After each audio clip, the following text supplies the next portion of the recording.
There's a lot more engagement in my local. It's very exciting to see that. We're much more effective.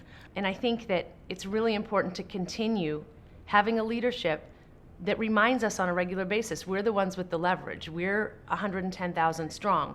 We should be designing the vision for the students and for what's best, because we see them every day in the classroom. And I know that with my own students in my own high school classroom, they have seen me be energized and they're excited because then they feel they have a voice. So with the less testing, more learning stickers, the kids were so excited to see that the teachers were standing up for them.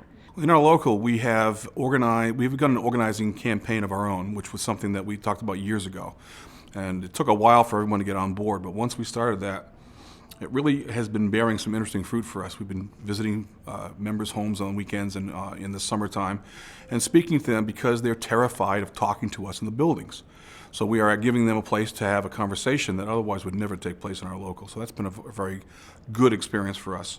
And it's building momentum right now for us. When the MTA decided to join the Raise Up Massachusetts campaign, I was really inspired, both that we were finally taking a clear progressive position, that we were willing to join in coalition with other groups, and that we actually were able to, both at the local and at the statewide level, get thousands of MTA members working for the same thing. The resounding defeat of Mitchell Chester's last-minute attempt to tie licensure to student test scores. With Barbara's leadership in the MTA, the land of compromise was finally stopped. We put our foot down, we mobilized and organized, and it was soundly defeated and pulled off the table entirely. It was really inspiring to follow the open negotiations process in Concord this year. It was just really cool to see ordinary rank and file teachers being that active and involved in negotiating their contract, and also to see the unbelievable support they got from parents and the community. Well, I think the week of action that happened in the spring was a really good example of that. And it was a week of things that were little or bigger that teachers could do, and they could all do within what they felt like they had time for and what they felt like that they had the comfort level to do. So maybe it was only wearing a sticker.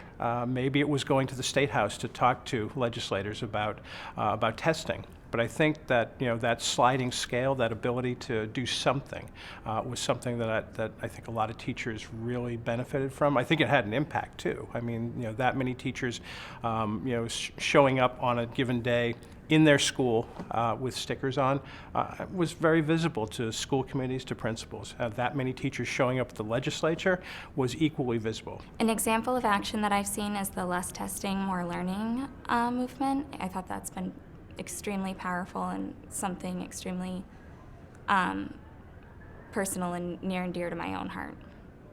At the local level, I was excited to speak along with our local president in support of a moratorium on high-stakes testing, and our school committee voted unanimously to endorse the House bill in Massachusetts to calling for that moratorium. So I think that's extremely heartening. I saw as 200 teachers from my district, Brookline, came together with over 60 parents before a school committee that has decided they do not have to engage in a serious way with collective bargaining, that frankly they can ignore what the actual teachers themselves know will help our schools be strong.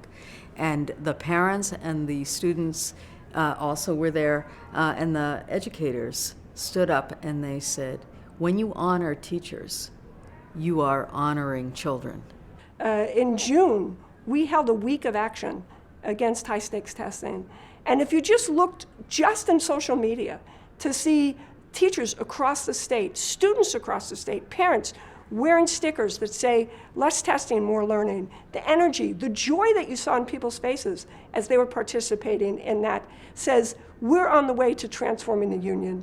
And when I talk about fighting back against these forces that are coming up against us, I want to be really clear that I'm talking about fighting for something.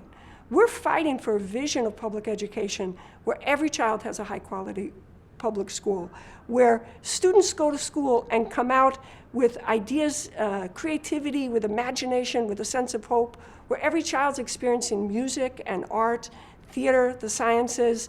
That's what we should be fighting for, and that's what we are fighting for. But it takes educators as professionals and as unionists to win that struggle. And that's what we're doing inside the MTA.